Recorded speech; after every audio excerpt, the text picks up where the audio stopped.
শয়তান আপনাকে একটা মিষ্টি খাবার দেবে একদম, আর একদিক থেকে আপনার জীবনে মূল্যবান আশীর্বাদ ছিনিয়ে নেবে।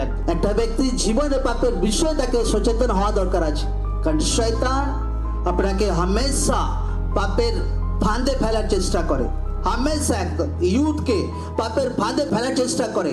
ব্যভিচারের পাপ, চুরির পাপ, নেশার পাপ, নিন্দা চুগলির পাপ, অনেক কিছু পাপের অনেক রকম ভাগ আছে। এক ধরনের পাপ আছে বড় বড় পাপ, যেগুলো ব্যভিচার, চুরি, दूसरा কারোর সামনে ঝোঁকা, যেগুলো কোনো মনুষ্যকে নরকের দিকে নিয়ে যেতে পারে, উদ্ধার তার জীবনে কেড়ে নিতে পারে শয়তান।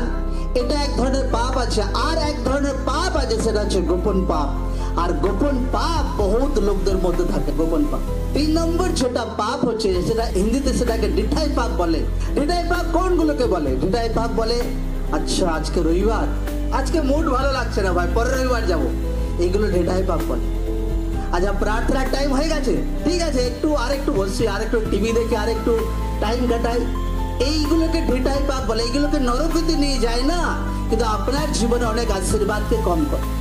এই জন্য লোকরা হামেশা অ্যালার্ট থাকুক যে পাপ যদি কেউ করে তার আসার কিন্তু ভয়ানক পরবর্তীকালে আসবে তার জীবনে, একদম বহুত ভয়ানক আসবে।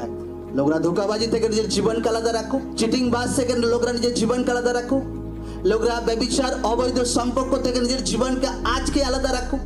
যদি আপনি পবিত্র জীবন কাটাতে শুরু করেন তো ঈশ্বর আপনাকে বহুত বাড়াবে, গ্রেট বানাবে, প্রভাবশালী বানাবে। প্রভু যিশু জীবিত নামে আমেন, আমেন।